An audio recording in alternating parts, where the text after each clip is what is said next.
Welcome to the Campaign Nonviolence Skill Building webinar series. We so appreciate that you've joined tonight. We've had people from 26 states across the country register for this webinar. And my name is Ken Buddigan. I'm the director of Pace Bene Nonviolence Service and an organizer with Campaign Nonviolence. And again, I want to share our appreciation for everything you're doing to make the world a better place. What we're attempting to do with this webinar series is to offer both a vision of what Campaign Nonviolence is about, an exploration of active, creative, challenging, and liberating nonviolence, and also to prepare for our second annual week of nonviolent actions, September 20th through the 27th. I'd like to start with something I just saw an hour or two ago, which is an interview with James Lawson. Lawson is the icon from the US Civil Rights Movement, who was the nonviolence trainer in Nashville and throughout the South. He was a very close friend of Dr. Martin Luther King. And he was interviewed either today or yesterday, and he has this to say, and I thought this would be a good way to start our time together.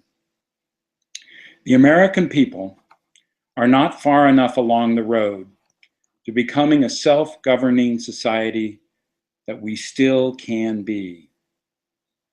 Looking to the future, Lawson said, I have no doubt that the United States in the 21st century will have nonviolent campaigns that will shatter all of our notions of nonviolence from the past.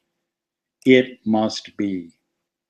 My own purpose of continuing to speak and teach is that we, the people of the US, need desperately to become engaged in our own present and future. We must set the agenda.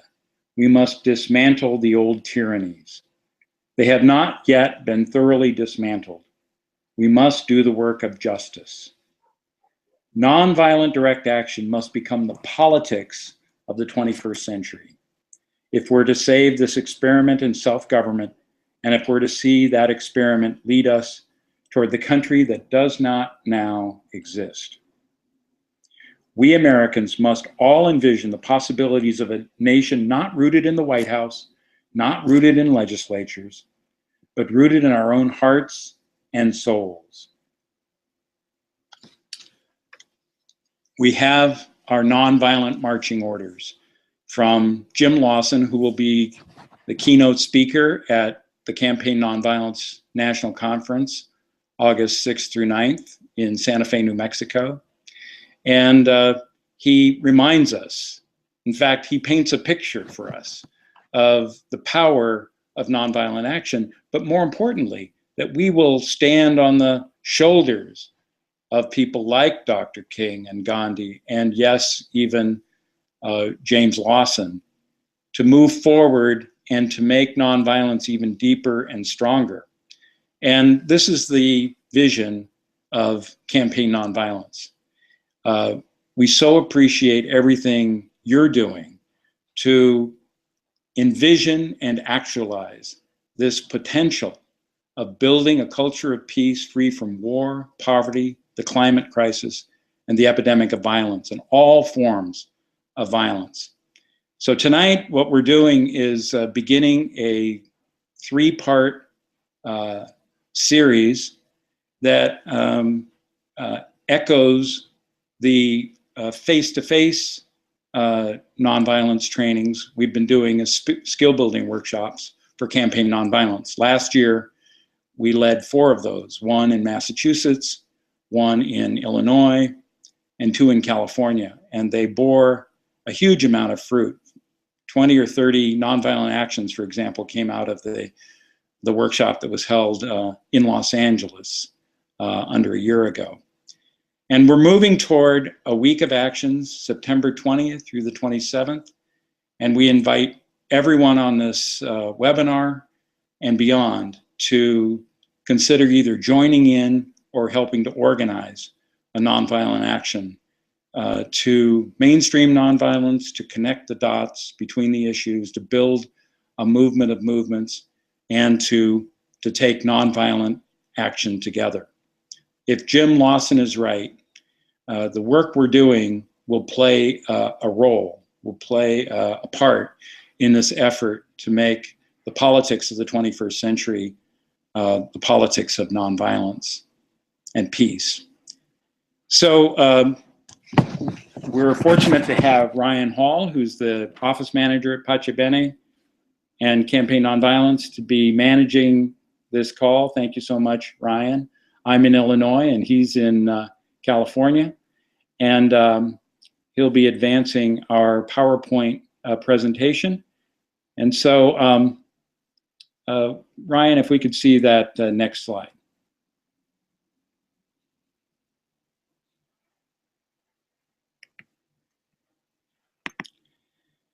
This is a wonderful quotation from Dr. King that's very much in the spirit of what Jim Lawson shared with us, as a way, again, of launching our effort here tonight and over the next 3 weeks.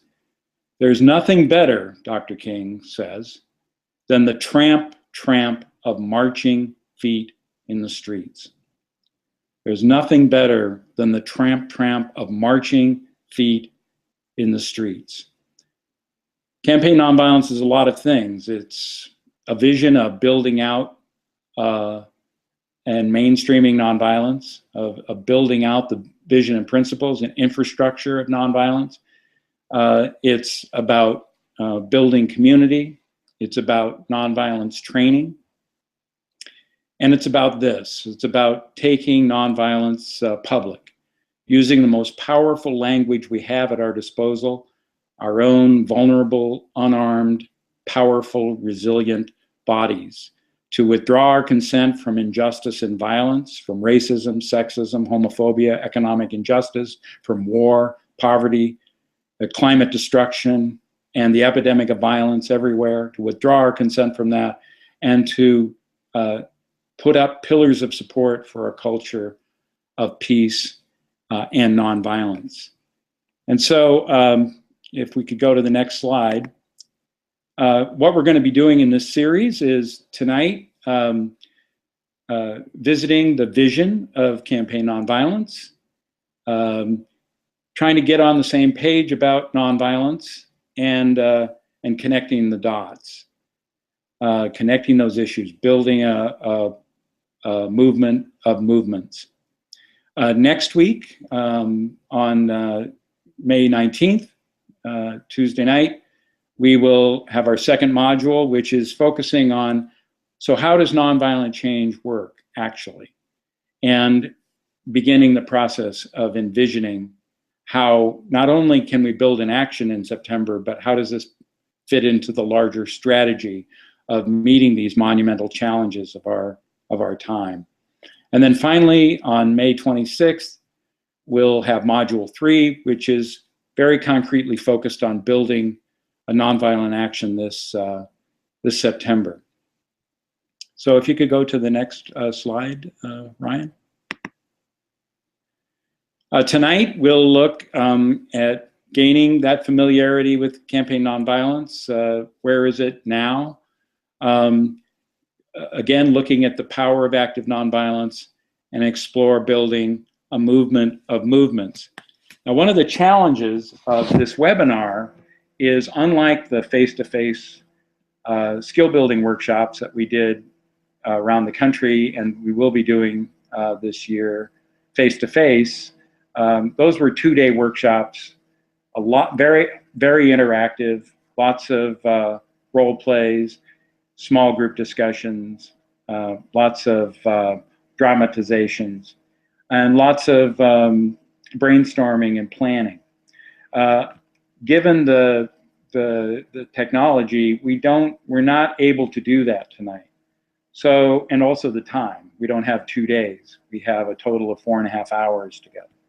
But what we will try to do in these hours is lift up highlights from those skill building workshops, identifying some of these key components, and encouraging you either to use those in your own organizing and or potentially share these with people in your localities, in pieces of it in different meetings, or even setting aside a Saturday or even a whole weekend to lead a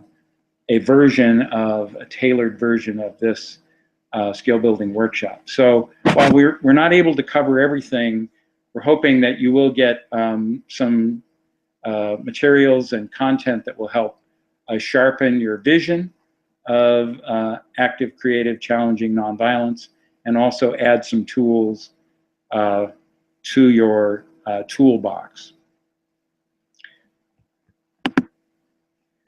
So tonight, we just talked about the challenges and opportunities. Ryan, if you could put up slide 5, and then we'll move into the vision and strategy. We'll look at exploring active nonviolence and connecting the dots. And we'll have some time toward the end in questions and answers. But if you have questions during the time we're together, go ahead and use the technology to send those questions. We'll see when it's appropriate to address those. And then we'll have a closing and a reminder about the next two modules. So let's get started. Ryan, if you could advance to slide 6. So you're probably aware, Campaign Nonviolence, what are we going for? It's a long-term movement. So it's not overnight, it's not one action, it's not 1 year. We see this as a long-term movement to foster, to nourish, to nurture, to help build out, to contribute to a massive effort to build a culture of peace free from war, poverty, the climate crisis, and the epidemic of violence. And we are pursuing that with 3 approaches. One is mainstreaming nonviolence. We hope through our action, through our social media, through our workshops and classes, to have a conversation in the society. What direction are we going to go in? Are we going to continue in a belief system in violence and everything that goes along with that? Or are we going to shift gears? Are we going to help create a nonviolent shift? As a philosopher, Schopenhauer once said, truth passes through 3 phases. First, it's ridicule. Secondly, it's fiercely and violently opposed. And third, it becomes self-evident. And that applies to a lot of things, but it also applies to this idea of the nonviolent shift.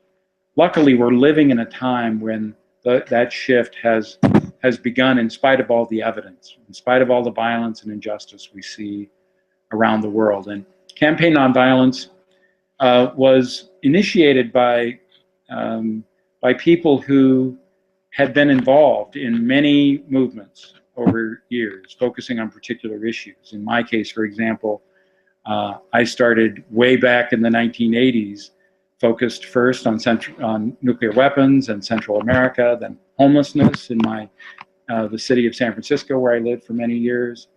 The effort to free East Timor from domination by Indonesia, the wars in Iraq and Afghanistan, and an attempt to end the policy of torture. Many of us were involved in these and other issues of justice and peace and sustainability. We came to the conclusion that now is the time to put nonviolence not just as a tactic, but actually as a movement, to put that at the center of this effort. Secondly, to connect the dots. How do we connect the dots between war, poverty, and climate crisis, for example? How do we not only see that each of those are interrelated and cannot be solved unless we see them comprehensively, but also because sometimes our movements are in different silos and don't talk to one another. And we have this grand vision of inviting ourselves to sit down and others to sit down with people who don't necessarily talk together and begin the process of connecting, relationship building, hanging out together, and beginning to strategize. How do we connect so that we build a movement of movements?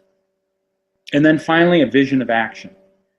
We see the importance of connecting, of building, of training, but we also see the importance of taking public action, of taking nonviolence out into the streets, of withdrawing our consent publicly and visibly, non-violently, but also in a very disciplined, comprehensive, and growing way. Those things won't just happen.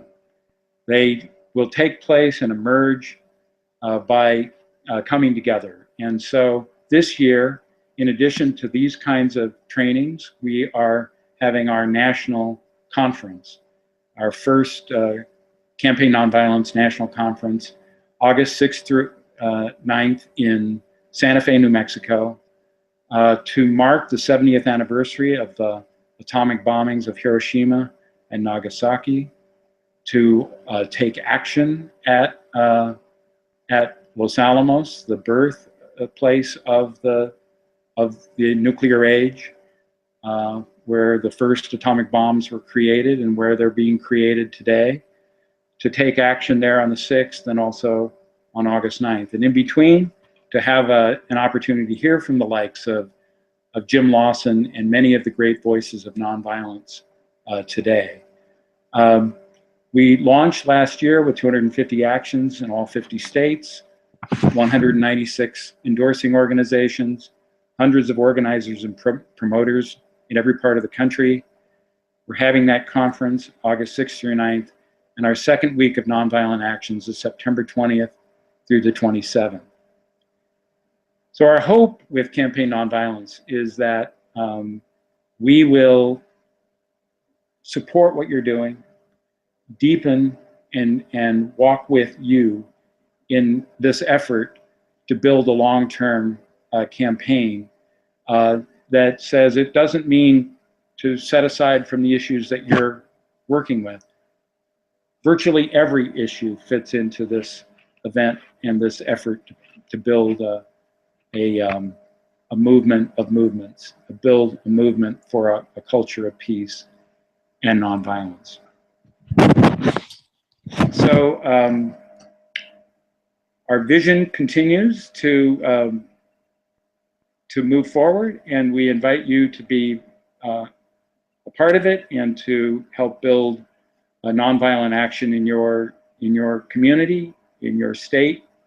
At the moment, we've heard from people in 42 states across the country saying that they will engage in action in September. There are over 100 nonviolent actions thus far, and we're hoping to see hundreds by September. And we're available also. We'll have some time a little later for questions and answers and responses, but we're also available through our office, through info@pachabene.org or via our website, campaignonviolence.org.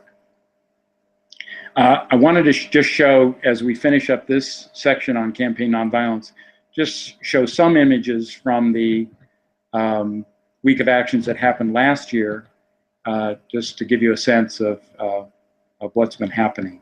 So Ryan, if you could share those images with us. This was a series of events all across the country where people took to the streets and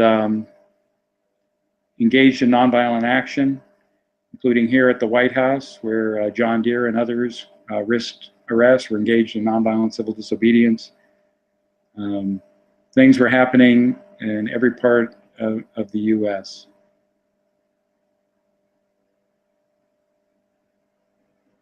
This was in Wilmington, Delaware, working on inner city gun violence, where they built a coalition between people in the city of Wilmington and people in the suburbs.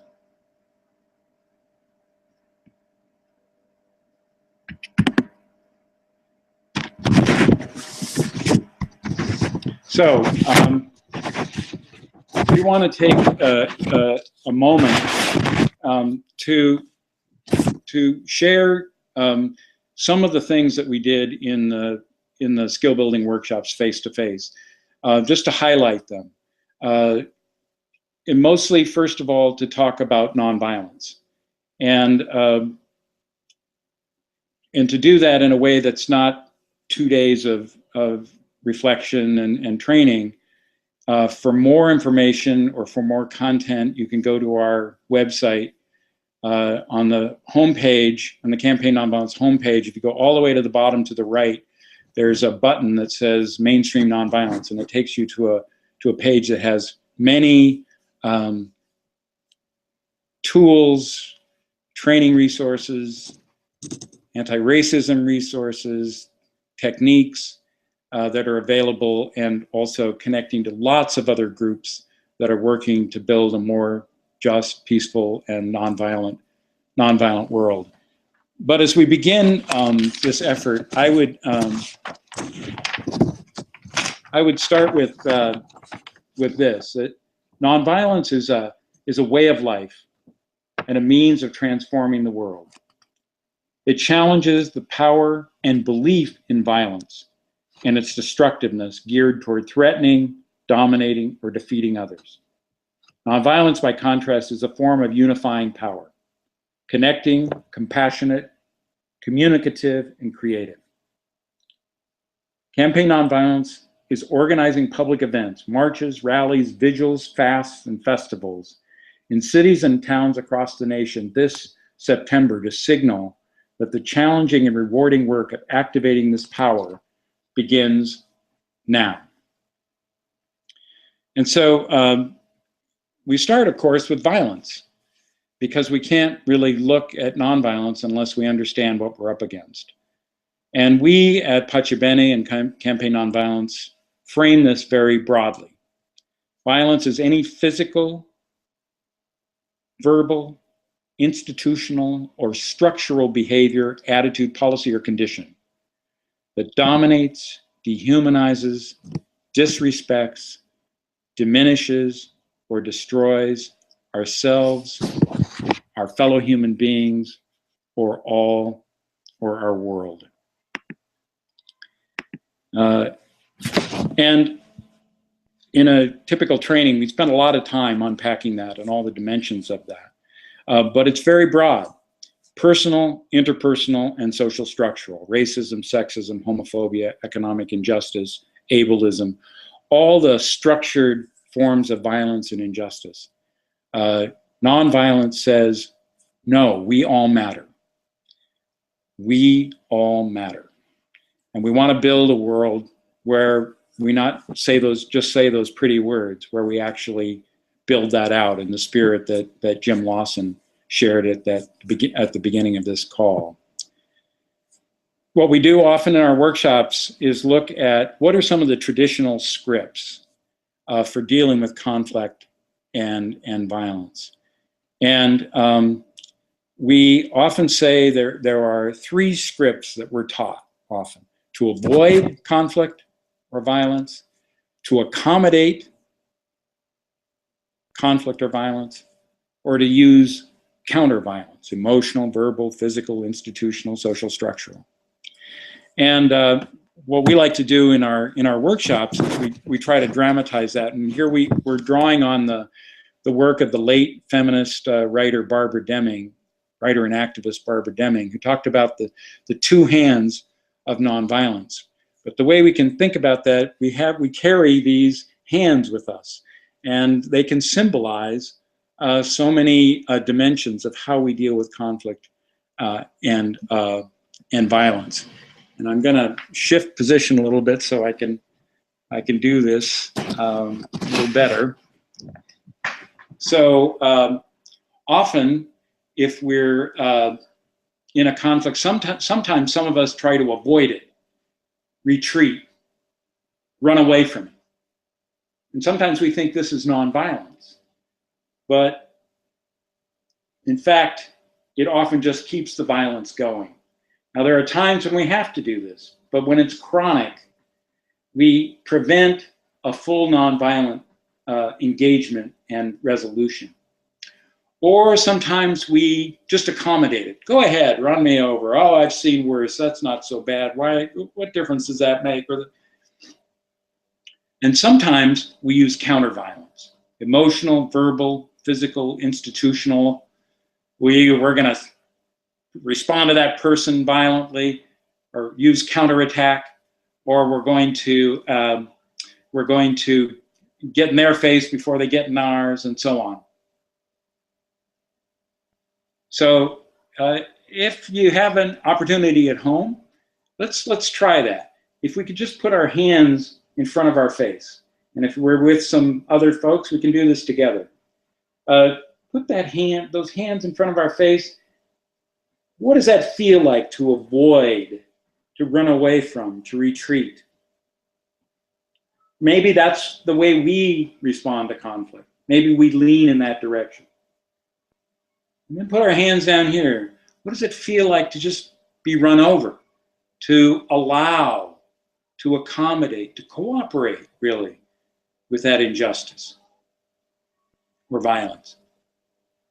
And then what does this feel like? Sometimes it feels great, but sometimes, most of the time, when we go on counterattack, we're not able to resolve that conflict. In fact, it often escalates, and it often sows the seeds for more violence and conflict. So in the spirit of Barbara Deming's idea, on the one hand, she says, I will not cooperate with this injustice. So why don't you put I think it's your right hand out. I'm putting my left hand up, but I think if you put your right hand out, I will not cooperate with this injustice. But turn this other hand down. But I'm open to you as a human being. If you have an opportunity to do this with your own hands, I will not cooperate with this injustice. Nonviolence is not about cooperating with injustice, giving power to it, enabling it. I will not cooperate with this injustice. But I'm open to you as a human being. And I would say that this is our job description for the 21st century. We're going to make it through this century. We'll have figured out this difficult, creative, challenging dynamic. And sometimes we're doing this, and this hand is way back here. Or sometimes we're doing this, and this hand is still there. We're saying, I'm not going to cooperate with this injustice, but I'm open to you as a human being. Feel that going back and forth. Feel that going back and forth. Again, in longer workshops, we spent a lot of time with this. We let ourselves feel our history, our archaeology of violence and nonviolence, our woundedness and sacredness, the journey of violence that we have experienced, but also the journey of getting to a win-win, even if we never called it nonviolence, the journey of and our history of the times when we made the breakthrough that was neither passive nor violent. And Ryan, if you could advance the slide.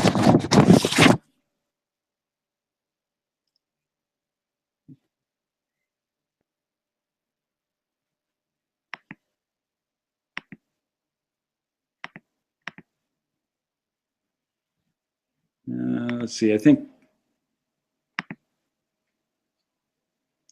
the two hands of nonviolence slide, is that up? Yes. So the two hands of nonviolence, non-cooperation with injustice, and steadfast regard for the opponent as a human being, which is not always that easy to do. Let's go on to the next slide then. Nonviolence, the love that does justice. So that's a really great quotation from Dr. Martin Luther King. He had many descriptions of nonviolence, but it's one of my favorites. Nonviolence is the love that does justice. Sometimes we have love over here and justice over here. But the regard for the infinite worth of every person with the aim of everyone mattering. Everyone matters. The love that does justice. There are other descriptions of nonviolence here. Nonviolence is, this is one we use at Pachabene a lot. Nonviolence is a force for transformation, truth, justice, and the well-being of all, not almost all, the well-being of all that is neither violent nor passive. Nonviolence is transforming power, according to Alternatives to Violence. It's cooperative power, according to the author Jonathan Schell, who has a really wonderful book, The Unconquerable World, on 300 years of history of nonviolence.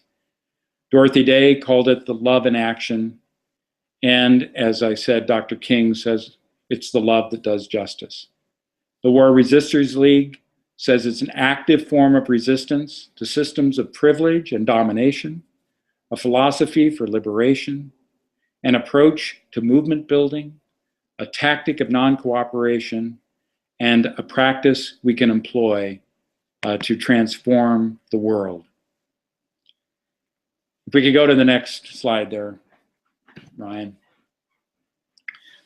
But that's often not the way most people in the world, or maybe even ourselves, think about it.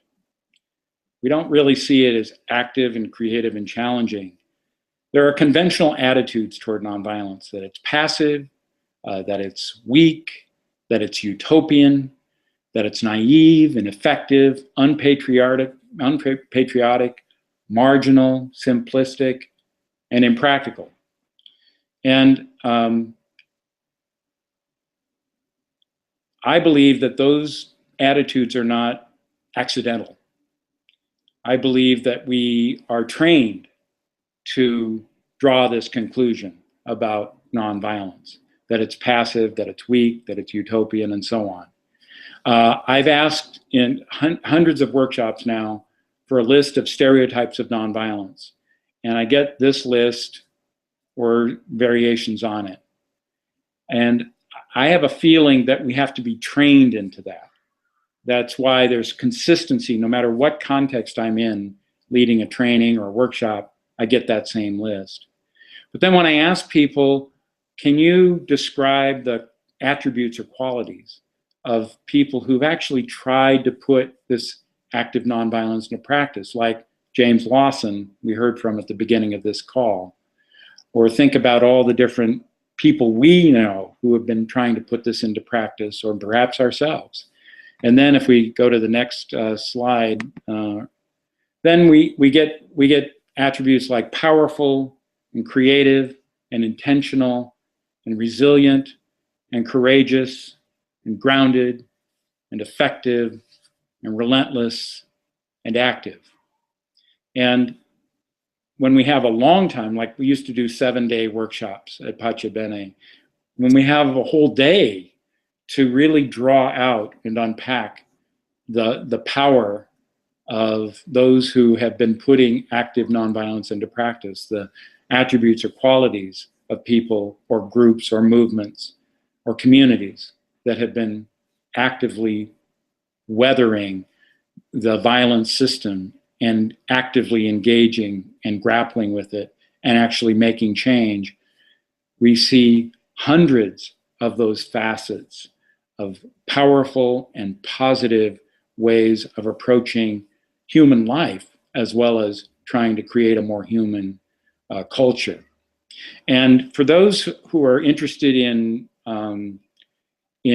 leading discussions locally, this approach to ask what are the stereotypes and to list those, and then invite people to reflect, often after you've told a story, of nonviolence in action, asked people to reflect on these, what are the attributes or qualities, and put those lists next to each other. It is often a way of reflecting, oh, there's more power here than we think. So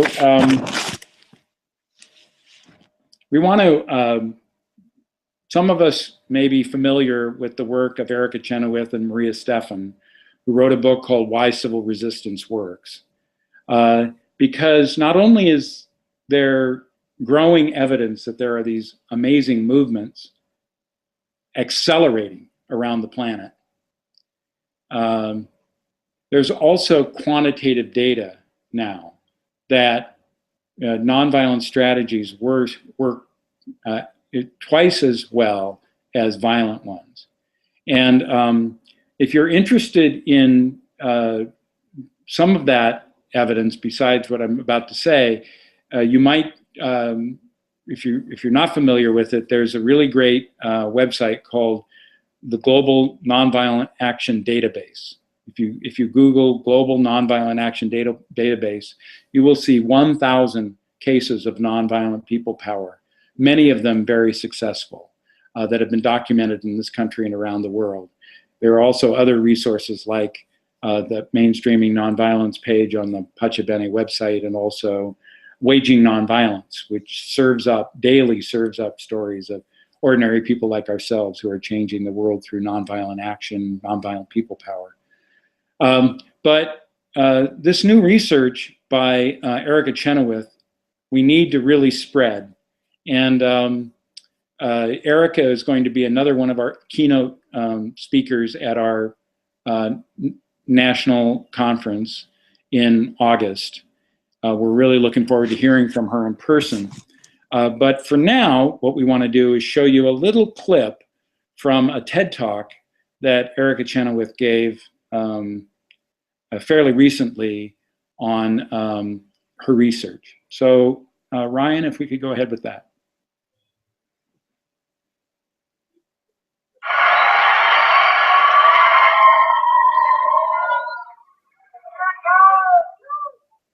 I'd like you to imagine that you live in a really repressive country. There are elections, but they're fake. The leader wins 100% of the vote each time. Security forces beat up opposition leaders with impunity, and they harass everyone else. This is a country where being in this room right now would get you on a list. Now let's say you've had enough, and so have many other people that you talk with in low whispers.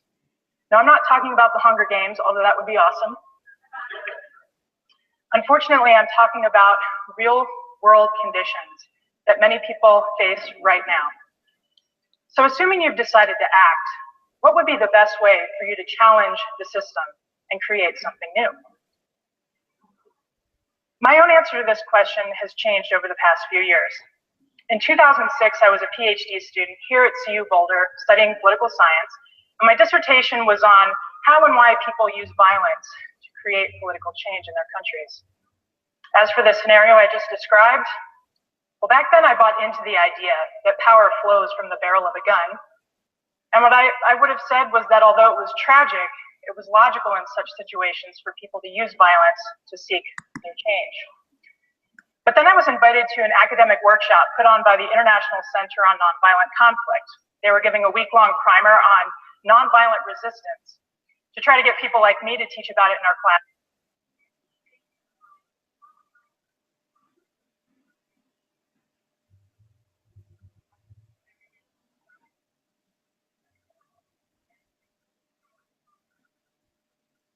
But on Milosevic, the butcher of the Balkans, in October of 2000, and the Philippines, where the People Power movement ousted Ferdinand Marcos in 1986.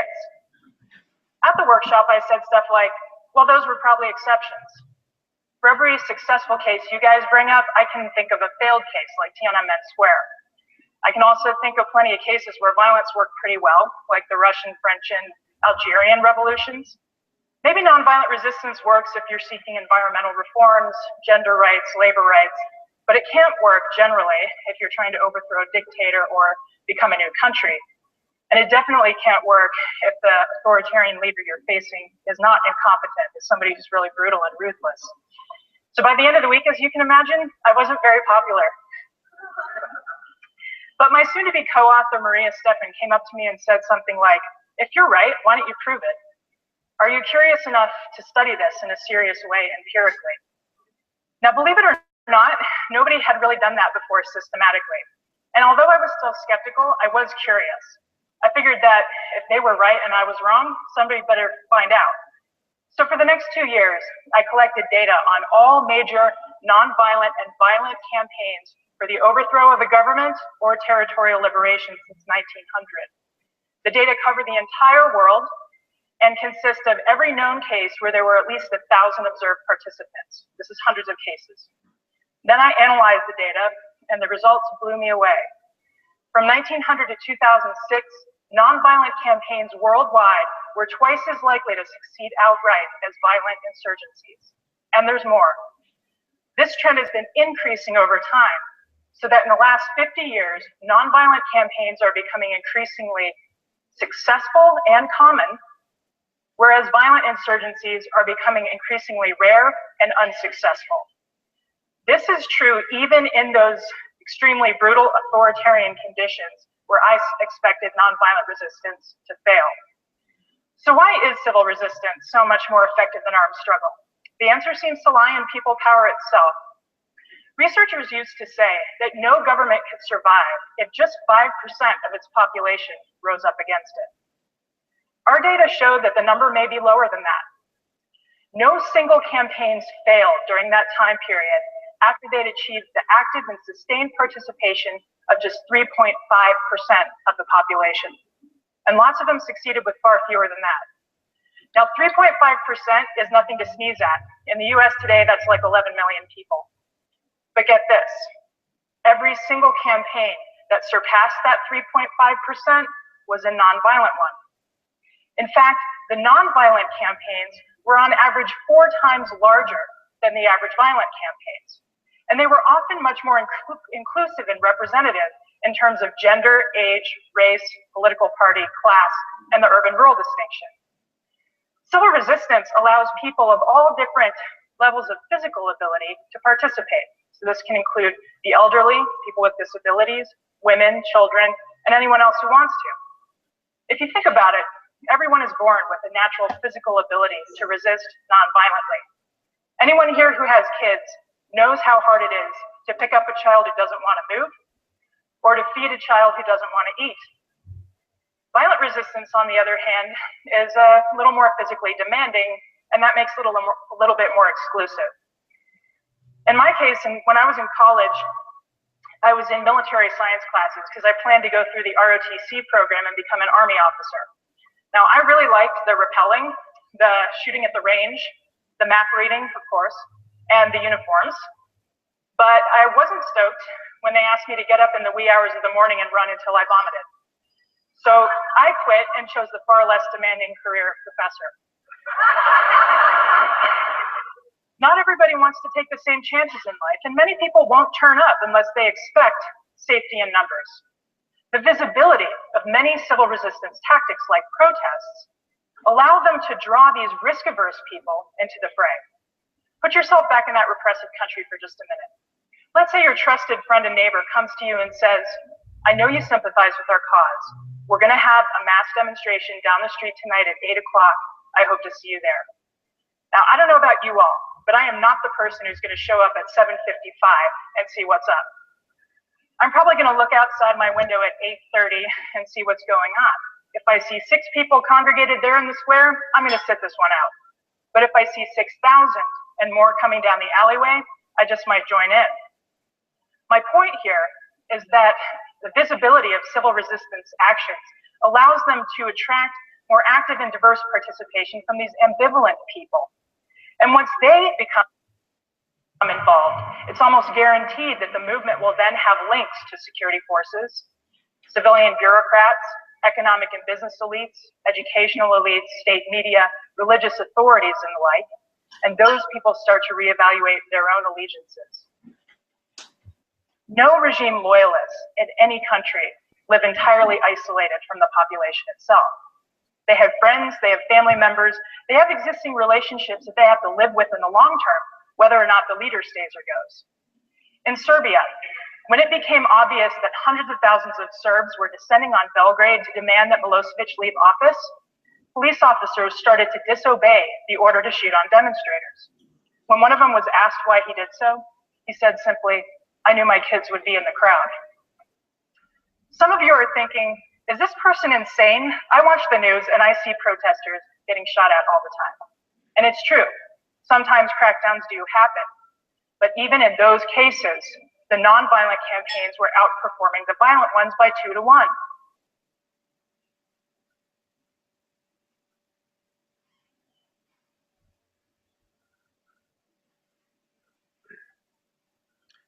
Ken, we're going to have to go ahead and stop the video there. It's not working properly, so I'm going to turn it back over to you. All right. Erica just goes on at that point to share about the various factors that that make for successful nonviolent campaigns. There's so much fruit in what she shared here. I do highly recommend that if you get a chance to go on YouTube and Google Erica Chenoweth, you can see the rest of that video. But also you can get a copy of her book, Why Civil Resistance Works, and it's very detailed and very quantifiable on the role of nonviolent participation, the participation that nonviolent campaigns engender, and therefore create the conditions for the pillars of support of injustice and violence from coming down. And there's another thing that is so intriguing to me, that 3.5% figure. In other words, 11 million people, 11 or 12 million people in this country, that's a lot of people. But what if over the next several years, we build a movement that clamors for change, that's training thousands and then hundreds of thousands of people, that's organizing people into communities of nonviolent resistance, and who are finding one another, not just because we want to see a better world, but also because it's more meaningful, more significant, more human to want to see a better world. And like anything else, if we want to make a cake, we reach for a recipe book. And what we need to build a movement are recipes like what Erica is sharing and what we're trying to offer here at Campaign Nonviolence. And more importantly, the experiments that you are conducting in your own contexts. So if we could go to the next, let's see, the next slide, Ryan. It says a growing reality. That's number 21.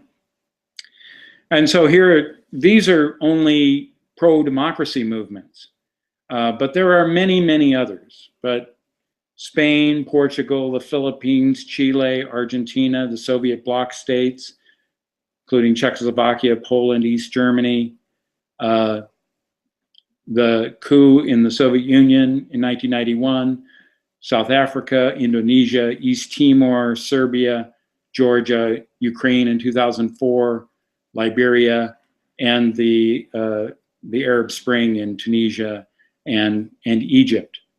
Let me just tell you one brief story from an acquaintance of mine, David Hartsoe, longtime activist, wonderful human being who's given his life to nonviolent change. He was scheduled to go to the Soviet Union in August of 1991. And that's exactly the moment that the military carried out a coup against the leader Gorbachev and carried him off into seclusion. Nobody knew where it was. And 40,000 people surrounded what they call their parliament building. And And they were doing round-the-clock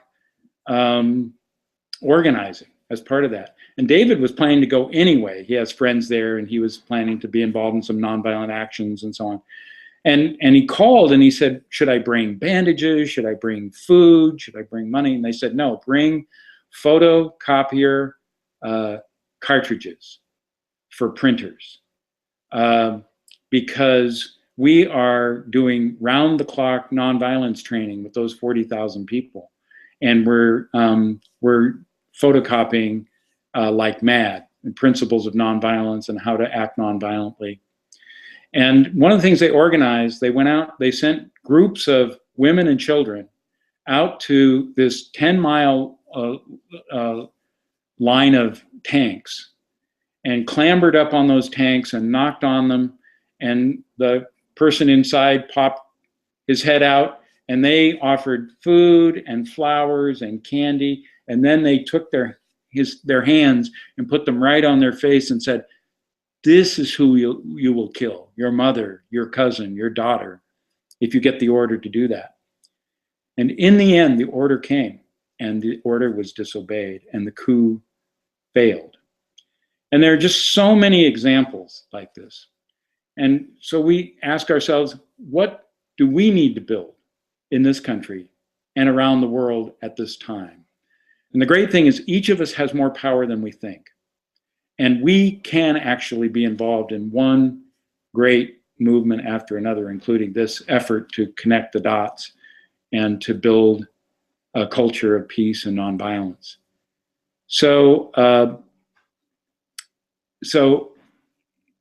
I want to move to the next slide, Ryan.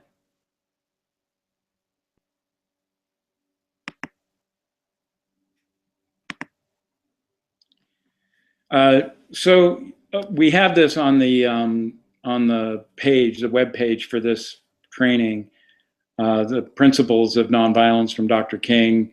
I invite us to form groups and even go very deeply into each one of these principles. We often do that in trainings to unpack the depth and the power. And I just want to read these through. Nonviolence is a way of life for courageous people. It seeks to win friendship and understanding. It seeks to defeat injustice, not people. Seeks to defeat injustice, not people. It holds that voluntary suffering can educate and transform. The worst evil on the planet is involuntary suffering. But the willingness to face the consequences of nonviolent action can sometimes transform ourselves and others and the world. Nonviolence chooses love instead of hate, and that nonviolence believes that the universe is on the side of justice. So I'm going to now move into this other dimension of campaign nonviolence. A key dimension is mainstreaming nonviolence, but another key dimension is connecting the dots to building a movement of movements, to help generate people power that by separating, we don't often generate. And so we're calling that connecting the dots, building a movement of movements, mobilizing people power for enduring and monumental change. And in order to have enough time to have some questions in a few minutes, I'm just going to go through an exercise that we have done in the skill building workshops, and that we'll be doing in skill building workshops this year. We certainly developed that and used it last year as well. So Ryan, if you could move to the number 24, slide number 24. So we did an exercise, and I encourage you to consider leading this exercise in your local groups. We first of all are encouraging sitting down with people you don't normally organize with. Sometimes when we work on environmental issues, we don't work on poverty. or issues of privilege. Sometimes if we work on anti-racism, we don't necessarily work on the issues of war or the climate. Now, we were inspired by two things at Pace Bene and Campaign Nonviolence that helped move us in this direction. The first was our good friend, Reverend Lennox Yearwood, who's on the board of Pace Bene Nonviolence Service, and we've worked together going on 8 or 9 years now. He is the director of Hip Hop Caucus that works with youth across the country on questions of racism, on questions of poverty and unemployment. But Reverend Yearwood is a very interesting person. He connects the dots in his work. Part of it was that he was in the Air Force and decided he could not abide the Iraq War. He was going to resist the Iraq War even when he was in the military. And the military moved to dishonorably discharge him. But he'd been part of the peace movement, and the peace movement rallied behind Reverend Yearwood and created the conditions for the Air Force to honorably discharge him. And he's just been a house on fire since then. And he has gone out of his way to connect these dots between the climate crisis, poverty, and war. And he inspired us in this effort called Campaign Nonviolence, connecting these dots. The second inspiration came from an email exchange we had with Kathy Kelly, longtime, wonderful activist for a better world, who just a few weeks ago emerged from prison after another 4 or 5 month stint for engaging in nonviolent civil disobedience at a drone site. Anyway, she has a long history of activism, and she was in Afghanistan. And we emailed her and said, well, you know, we're actually thinking about a campaign called Campaign Nonviolence that'll focus on drones. And she wrote back and said, well, that's a good thing since we're under the drones over here. And she's been to Afghanistan and Iraq over 20 times, spent a lot of time there, has really good relationships with folks there. But she said, really, you know, if we don't have a planet, we can do all the anti-war work we want, but we need to know that this planet is going to be sustained. She says, why don't you connect the dots, and why don't you do like the Afghan peace volunteers, these young people, teens and early 20s, people in Kabul. They're connecting the dots between war, poverty, and climate crisis. And they're saying, above all of us is the blue sky of peace. And we were very inspired by that too. So that got us onto this idea of, well, why don't we connect the dots? And it has struck a chord with people across the country since we were inspired by both Reverend Yearwood and by the Afghan peace volunteers and Kathy Kelly. So this is the exercise that we did, and I don't have a video of it, which would be better for our purposes here. But just imagine, you see this slide, war, poverty, and climate crisis. What we did is we put huge pieces of butcher paper up on the wall, taped them together, and then put war, poverty, and climate crisis.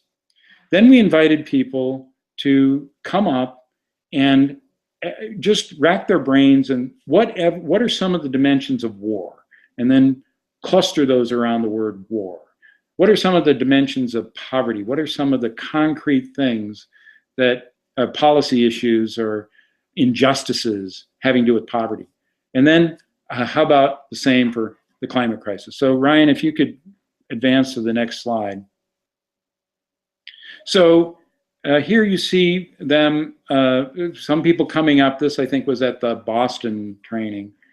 And they're beginning to write different dimensions of war. It could be could be PTSD, or it could be the military budget, or it could be it could be drones, and so on.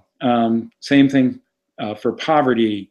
That could be a lack of opportunity, or it could be mass incarceration, and so on. The climate crisis, it could be the Keystone pipeline, it could be the carbon challenge, and so on.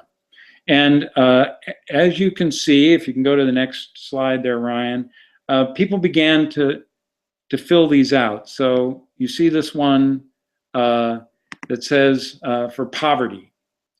And then the next one, war. And then the next one, the climate crisis. And then we asked them to connect the dots. Do you see anything having to do with war that connects with the climate crisis? Do you see anything that connects the climate crisis with poverty?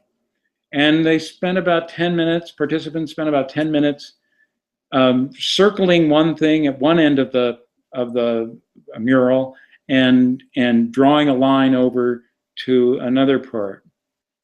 And if you go to well, you maybe already have done that, the 30th slide there, you can begin to see the connections that we made, not simply sitting around and thinking about it, but actually could see it graphically.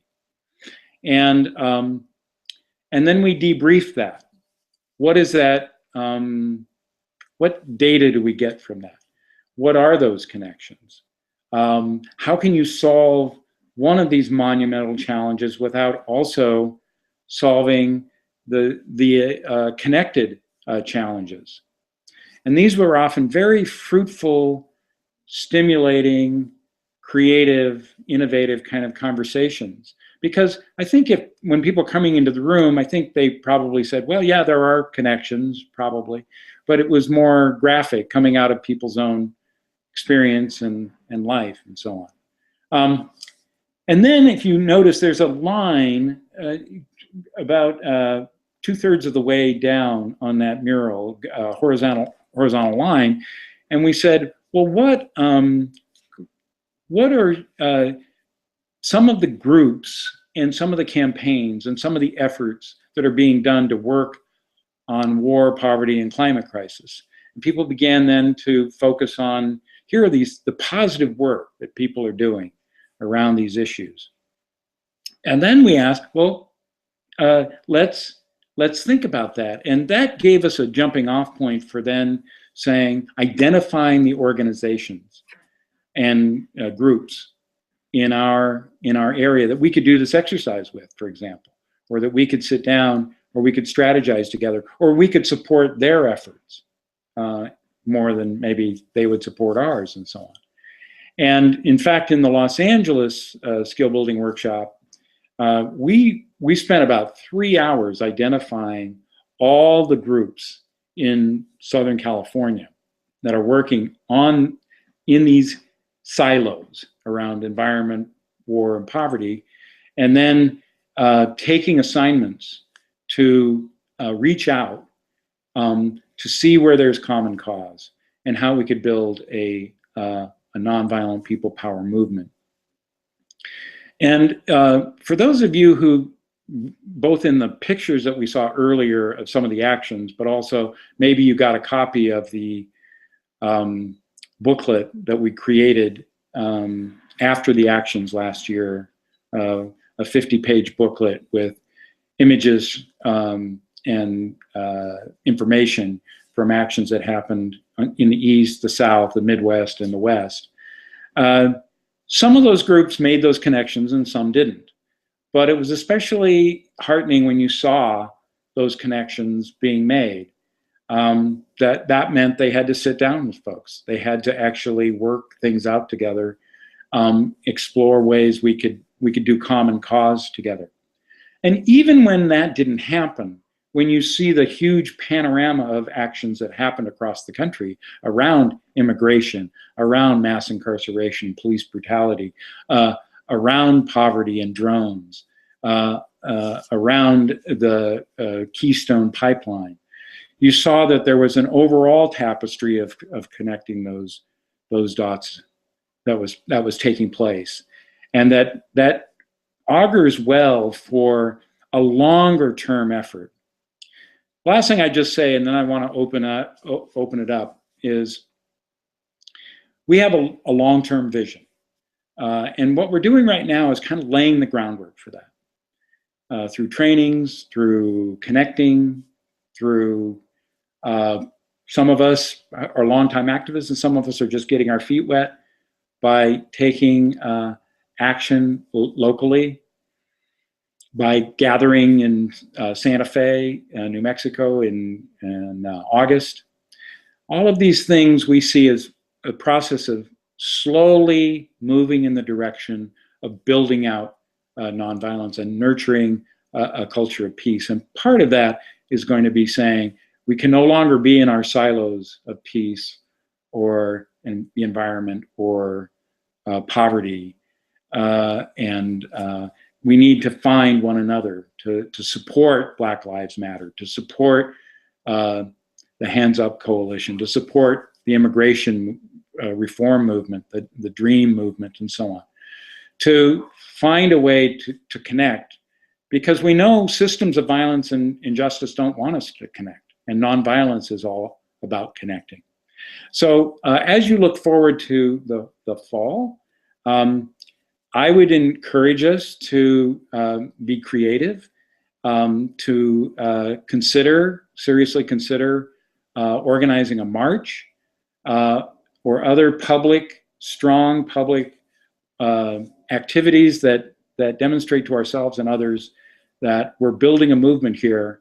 We're taking Jim Lawson's advice and saying the 21st century is going to build nonviolent movements that are so much stronger than anything that happened in the 20th century, and that it must become the politics and the approach in this time.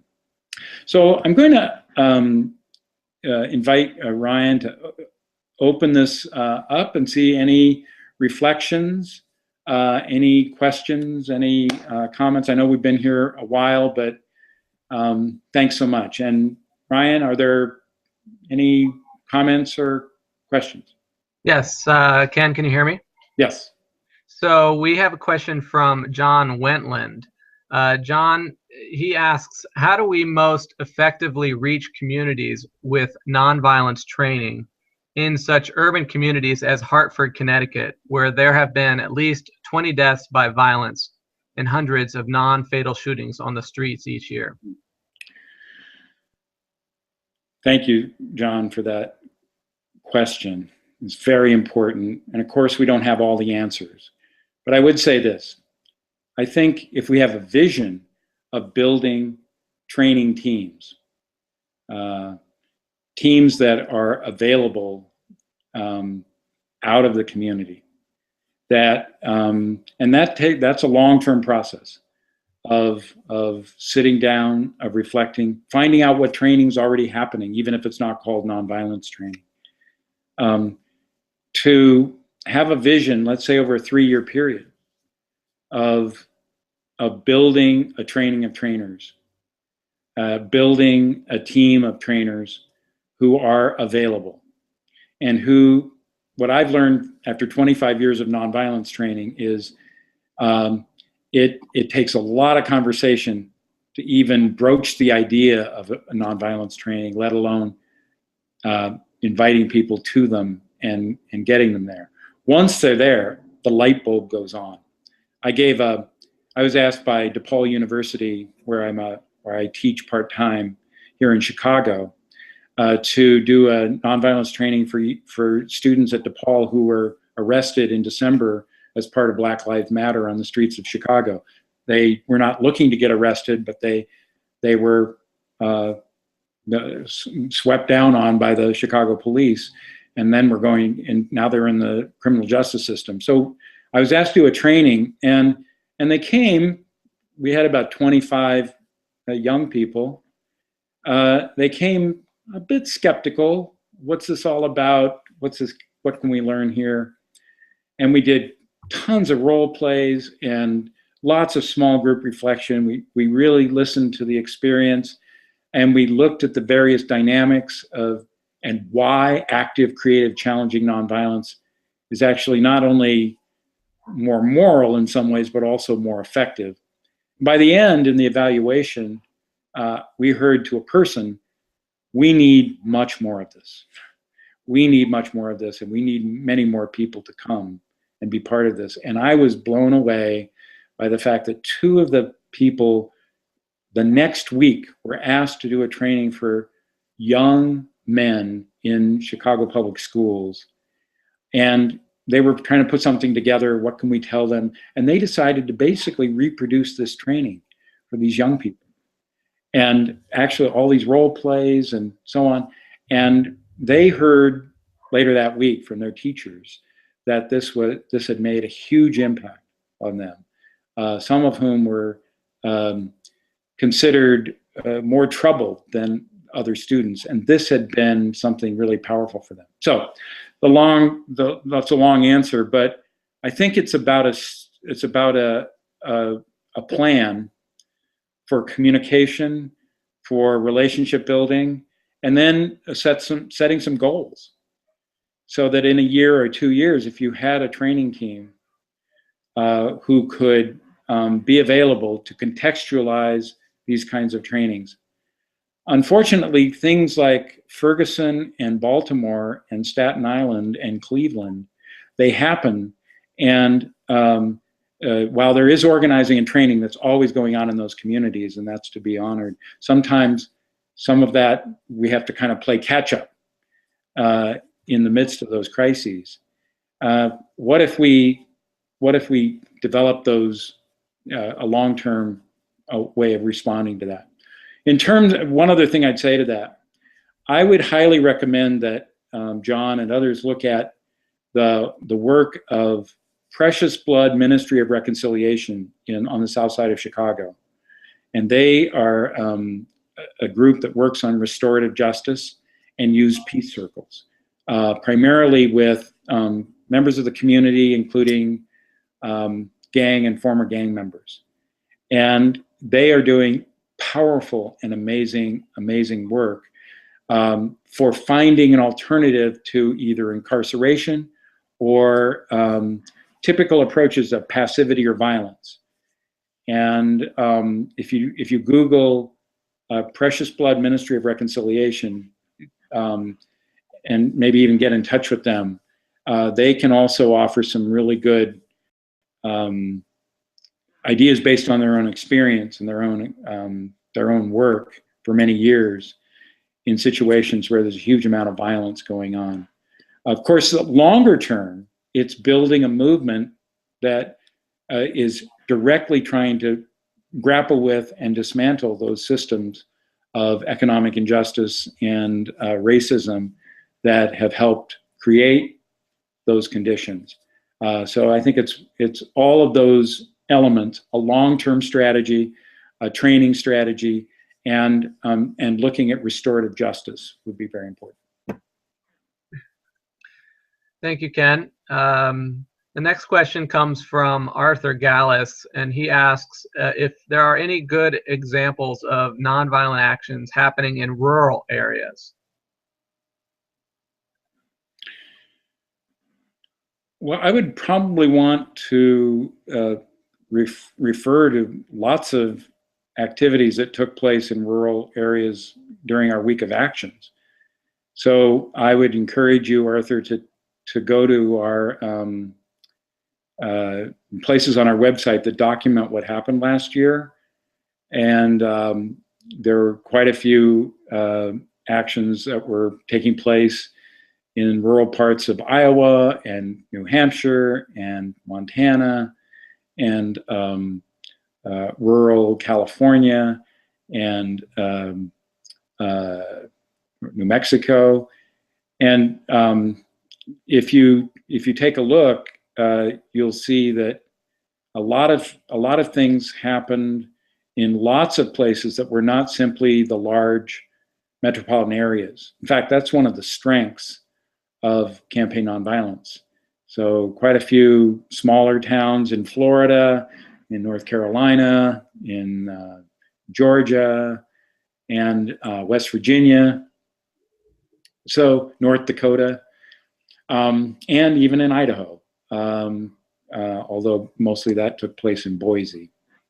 But I think the rural activism is alive and well, and would be happy, Ryan, I'm sure, and myself would be happy to get you some even more concrete cases. But there is documentation on our website. Thank you, Ken. There's a few questions related here, and they have more to do with connecting with people, in their area to do actions. People looking to connect with those in Tennessee and their area, people in South Dakota trying to work on issues of racism and suicide among teenage girls on reservations. So I don't know if you have any suggestions about how people can connect up. Well, one thing that we can't do everything, but we can help connect you with people, for example, who are on our database. We have 6,300 people who are part of the Campaign Nonviolence and Pace Bene database and spread across the country. And we're able to contact those folks for you. Sometimes we even do special e-blasts out to anybody in our database, say within 50 miles of where you are. So that's one thing we've been trying to do as a kind of clearinghouse for this movement is to connect people. It's good to look at our promoters list and organizers that are working in all 50 states. In terms of specific issues, specific realities like the challenge of suicide and the challenge of the violence and injustice faced by those on reservations. There are specific groups that work on those challenges. But if there's any way we can, if you contact us directly, if you send Ryan an email at info@pacebene.org, we're happy to help connect. I think that's really what's one of my best definitions of nonviolence is connection, is connecting. And so please ask us for help for that. And we'll do some searches, and because our hope is to build those connections, those bridges. And if we can help foster that and nourish that, we're happy to do it. Thank you, Ken. That's about all the questions we've got for the evening. So I'll turn it back over to you. Okay. Well, we're really excited that you've joined this call, and we want to again reiterate, please, if you're part of a little group or a local group or an organization or a big organization, if you haven't considered organizing an activity as part of the September 20th through the 27th week of nonviolent actions, we highly recommend that you do that and let us know. Last year, we actually started pretty small. There were like 35 places that we learned about, and then it began to grow, 35, 50, 75, 100, and it went up from there to about 250. And that helps with the momentum to see that that's kind of taking place. But aside from that, I want to just stress one thing, which is you have more power than you think. I have more power than I think. We have more power than we think to change the world and to respond to these situations. And I guess since we're coming to a close here, I would like to point out that John Deere, who's a colleague of ours, who's on the staff of Pace Bene, longtime peacemaker, published on Huffington Post today a story with the audacious title that says that we are all, everyone has to practice nonviolence now. And maybe in the remaining couple minutes, maybe I could just share a little bit from John's essay. And it's funny because we were in a staff meeting yesterday and we were thinking, well, okay, what needs to happen? And I turned to John. We were on a conference call. I said to John, well, could you write something more that we could put up? Well, he went home and wrote, and it's on Huffington Post this morning. Let me as we close out our session, again, very grateful that you've joined here, and I look forward to working with you here on. So here's how John opens his essay. The death of unarmed Freddie Gray in police custody and the subsequent riots in Baltimore demonstrate the profound systemic injustice in our country, as well as the complete misunderstanding and widespread hypocrisy about nonviolence. Everyone has to practice nonviolence.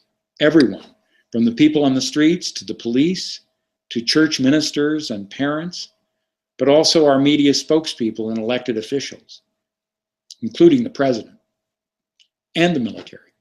Everyone, everywhere. The days of war, killing, shootings, bombings, torture, executions, and nuclear weapons are coming to an end. The days of violence are over. Everyone has to practice nonviolence. That's our only future, if we are to have a future. The police brutality and shootings around the nation have to go, of course. But that means we have to undo the deeper injustice of systemic racism, widespread poverty, mass incarceration, inadequate schools, and unofficial segregation that still mark this nation's ordinary reality.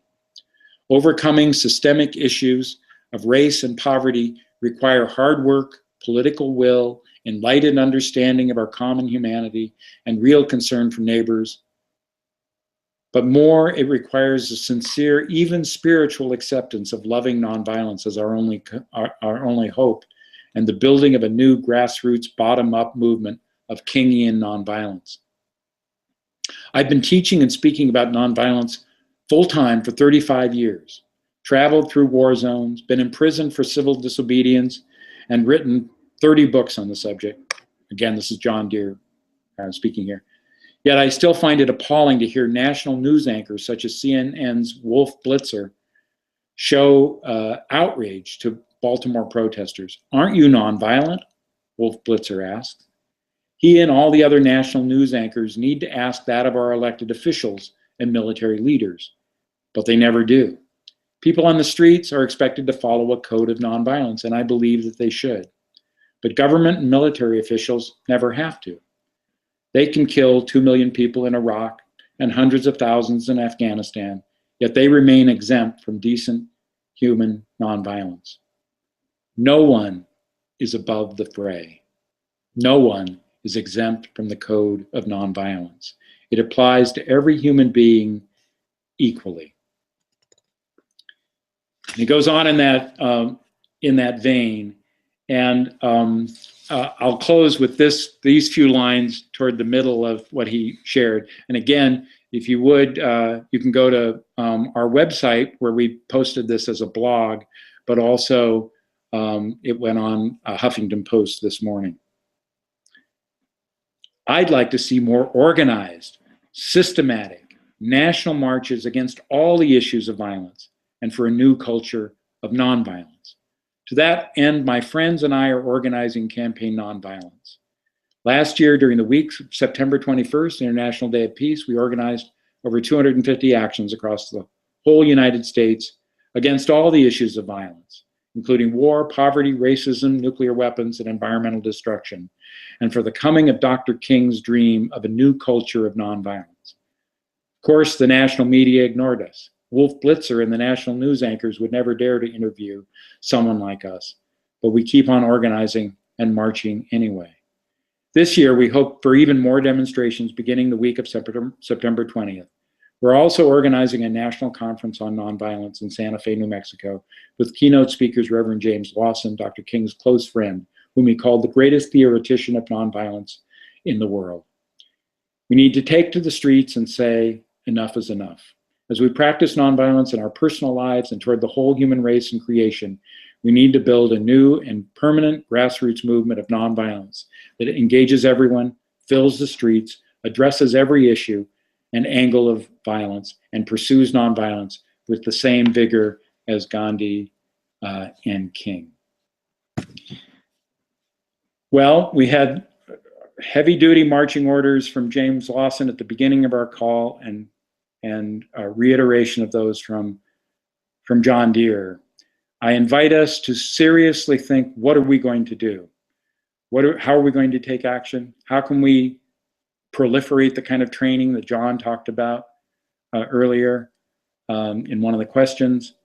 How can we find one another and be there for one another? We are here as a resource, as a clearinghouse, as a support for all of these efforts. And I know for myself that I feel we're coming to a crossroads as a society, as a culture, as a globe. And when I'm at the crossroads, I want to be there with people I love and trust and respect. And that's what we have in this movement. And we are so grateful for the ways that you're activating your power of nonviolent change. Next week, we're meeting again at 7 p.m. Central, 5 p.m. Pacific, and 8 p.m. Eastern for Module 2, where we'll look more concretely at how nonviolent change happens and begin that process of thinking about the nonviolent actions you could be organizing in September. And then our third module is taking place on Tuesday, May 26th, again at those same times, with a real focus on concretely building actions in the fall. Thank you so much for all you're doing for a culture of peace and nonviolence. Have a great